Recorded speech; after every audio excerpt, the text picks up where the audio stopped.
السلام عليكم البنات، نتمنى تكونوا كلكم بخير وعلى خير ان شاء الله يا ربي وبصحه جيده. فيديو جديد ووصفه جديده كما عودتكم. اليوم ان شاء الله بنياتي بغاو لي دونيت، قلت علاش لا غادي نديرهم نشاركهم معكم، ونتمنى يا ربي انهم يعجبوكم. وصفه سهله وبسيطه دغيا كيوجدوا، ما فيهم شي مقادير بزاف. انا غندير كميه قليله للعلم، الا بغيتوا ديروا نتوما اكثر، عندكم شي عراضه ولا على حسب العائله ديالكم دوبلوا المقادير. وفوالا هذا مكان غادي يكونوا ساهلين بزاف بالكلاصاج ديال الشكلاط. غادي نعطيكم المقادير كما موالفين ديما، وبطبيعه الحال ندوزو من بعد للطريقه. بالنسبه للمقادير البنات، عندي هنا 300 غرام ديال الدقيق او الفورس، غنحتاج له 125 مليلتر من الحليب يكون دافي، عندي 30 غرام ديال الزبده اللي ذوبت، غنحتاج له بيضه، 50 غرام ديال السكر، واحد الساشي ديال الفاني، انا عندي هذا هكا القريعه، غندير قياس واحد المعلقه صغيره، واحد القبيصه ديال الملحه، بيضه، وغادي نحتاج الخميره، عندي هنا تقريبا 4 غرام. الا كان عندنا عندي هذه اللي كتكون هكا حبيبات، عندكم الطريه ديروها، وبطبيعه الحال الخميره كتبقى على حسب الجو. بالنسبه للكلاصاج غادي نحتاج كذلك الشكلاط بالحليب والشكلاط البيض. اللي كيعجبو الشوكولا نوار يكون مجهد استعملوا له شوكولا نوار في بلاصه هذا. بالنسبه للعجينه البنات، يعني العجينه كتكون شويه رطبه ماشي جاريه، ولكن خصها تكون العجينه خفيفه. الا بانت لكم مع هذا الطحين على حسب، كتبقى على حسب النوعيه ديال الدقيق بطبيعه الحال والكبر ديال البيض. الا بانت لكم ان العجينه مازال جاريه بزاف، زيدوا قياس واحد المعلقه صغيره ديال الدقيق. انا طبيعه الحال غادي نوريكم في الاخير العجينه القوام ديالها كيفاش خاصو يكون. هادو هما طبيعه الحال المقادير. دابا ندوزو للطريقه ان شاء الله. بالنسبه للطريقه البنات ما كاين ما اسهل منها، يعني في الخلاط هكا تقدروا تعجنوها حتى بيدكم. الا ما عندكمش الخلاط راه ما كتحتاج انها تسدلك بزاف. غادي ندير ديك الزبده 30 غرام، غادي نضيف لها الحليب باش نبين لكم. فوالا غادي نضيف ديك الحليب هكا يكون دافي، بيضه،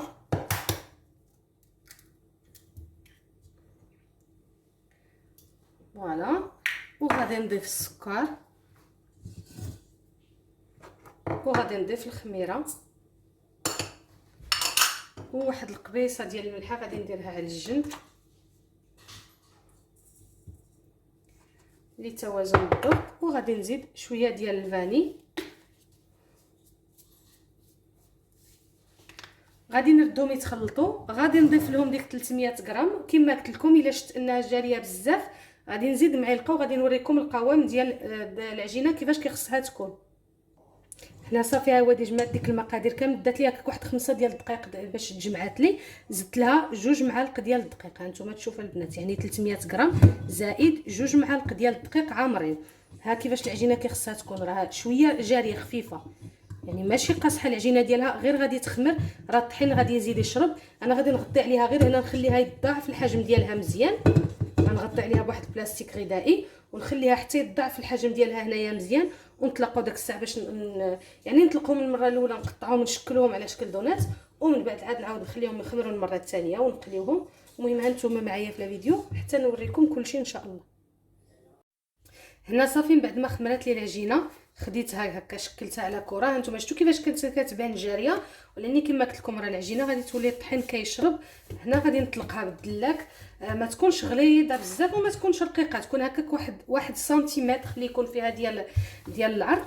وصافي وغادي نشكلها دوائر، ومن بعد غادي نتقبها هكا تقوى بشي غلاقه ولا نيمبورط بياس اللي عندكم ولا اللي كان. المهم غادي نوريكم كيفاش. فوالا غادي نطلق هكا العجينه ديالي كما قلت لكم. نبقى نستعانوا بشويه ديال الطحين، والعجينه ما تكونش رقيقه بزاف باش يجيونا لي دونات يجيو عاليين ويجيو زوينين ان شاء الله.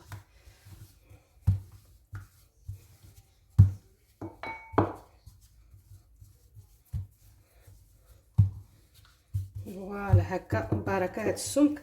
هانتوما تشوفوا، نتمنى انه يكون واضح، ما رقاقش وما غلاضينش ميمطا.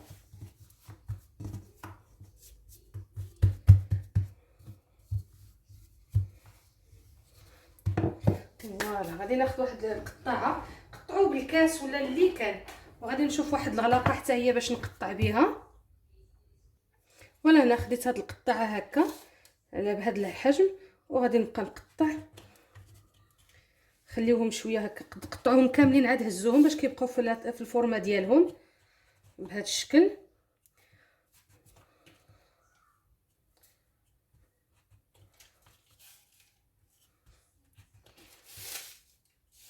بطبيعه الحال العجين اللي بقى راه غادي نجمعو نعاود له. وهنايا خديت غير هذا الراس ديال لا بوشادوي، غادي ندير لك هذه وصافي، وغادي نقطع منها من الوسط. فوالا هاد العجينه اللي بقات بطبيعه الحال راه غادي نجمعها ونعاود لها، حتى حاجه ما غترمى. هنا وجدت واحد اللاطه درت فيها البابي سولفوريزي، وغادي نستفهم عليه حتى يخمروا مره ثانيه. وغادي نبقى نقطع، بغيتو تقطعوا من الاول مربعات وحطوا عليهم لي دونات ديالكم نيشان باش تقليوهم بديك لو بابي، كيجيو ساهلين ما كيديفورماوش. وانا حتى من بعد يكون عندي الوقت ونقطعوا. فوالا هانتوما خديت اللاطه وغادي نبقى كنحط عليها لي دونات هكا يخمروا مره واحده اخرى ونقليوهم. وانا بطبيعه الحال غادي نكمل حتى نسالي العجينه اللي عندي كامله ونخليهم يخمروا، نغطي عليهم نخليهم يخمروا المره الثانيه كما قلت لكم، وعاد باش ندوز باش نقليهم ان شاء الله. وغادي نقليهم معكم ونوريكم الشكل وكيفاش غادي نزوقهم ديك الكلاصاج، ونتمنى يا ربي انهم يعجبوكم.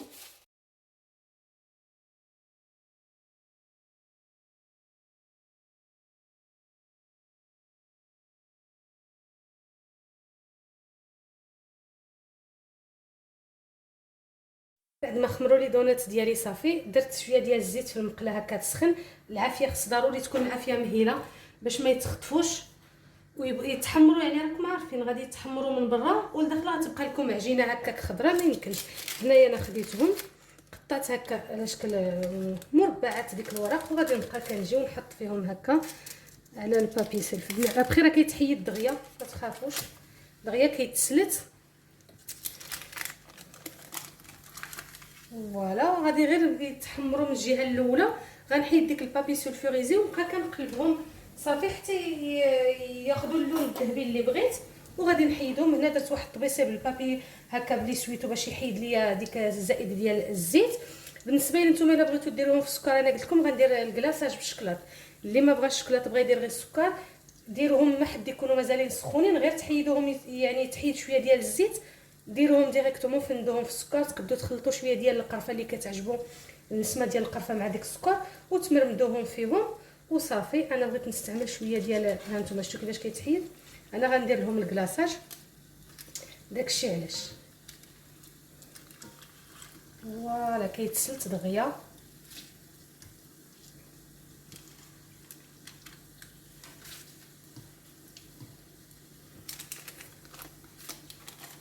وصافي انا غادي نكمل هكا حتى نقليهم ونحيدهم يستقطروا شويه، ونوجد ندوب لو شوكولا بلون وندوب الشكلاط عندي بالحليب، وندوز باش ندير لهم داك الساعه الكلاصاج ونوريكم الشكل النهائي ديالهم ان شاء الله كي غادي يكون.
وهادو هما لي دونات اللي وجدت معكم.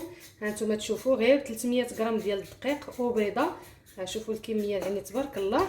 بغيتو كثر بطبيعه الحال كما قلت لكم في الاول ضاعفوا المقادير. انا هنا خليتهم حتى شفتوا معايا في لا فيديو حتى خمروا المره الثانيه قليتهم. من بعد دوبت الشكلاط. هنا هذا الشكلاط بالحليب وهذه لو شوكولا بلون درت هكا خطيطات بالشكلاط ابيض. وهادو سي دي زاموند كراميليزي كيتباعوا هكا موجودين. هانتوما تشوفوا كيعطيو المذاق والتزيين بطبيعه الحال كيبقى على حسب الرغبه والذوق ديال كل واحد. بغيتو تكتفيو غير بشويه ديال السكر من بعد غير يطيبوا لكم الاختيار. كانت هذه فكره قلت نتقاسمها معكم. ساهلين زوينين وتفرحوا بهم هكا الوليدات، كيجيو على مزيناتهم. هانتوما تشوفوا الشكل ديالهم وحتى المذاق، وكيجيو خفافين. هانتوما شوفوا راهم رطبين. نقسم لكم باش تشوفوا من الداخل، كيجيو الصراحه روعه هاد لي دونات هكا. وحتى المنظر فيهم خلاص كيجي غزال، والمذاق بطبيعه الحال. هانتوما تشوفوا البنات كيفاش مجعبين من الداخل، كيجيو كما قلت لكم خاويين هانتوما وخفافين في نفس الوقت، وفيهم المذاق يعني الصراحه ضروري تجربوهم. انا على يقين ان شاء الله غادي يعجبوكم وغادي تعتمدوهم هذه الوصفه هكا للكوتي، ولا الا كانت شي عراضه شي عيد الميلاد للوليدات. المهم غادي ينفعوكم. نتمنى يا ربي انهم يكونوا عجبوكم وتجربوهم. وإلا بغيتوا المزيد من الوصفات كما ديما ما عليكم الا تدخلوا تشتركوا في القناه شهيوات رانيا، وما تنساوش تبارطاجيو الصفحه مع العائله والحباب فضلا وليس امرا، وما تبخلوش عليا بلي لايك اي لي كومونتير ديالكم للتشجيع. ما بقى لي غير نقول لكم الصحه والراحه، نعطيكم موعد جديد، فيديو جديد، وصفه جديده ان شاء الله. خليتكم في رعايه الله وحفظه، تبقاو على خير.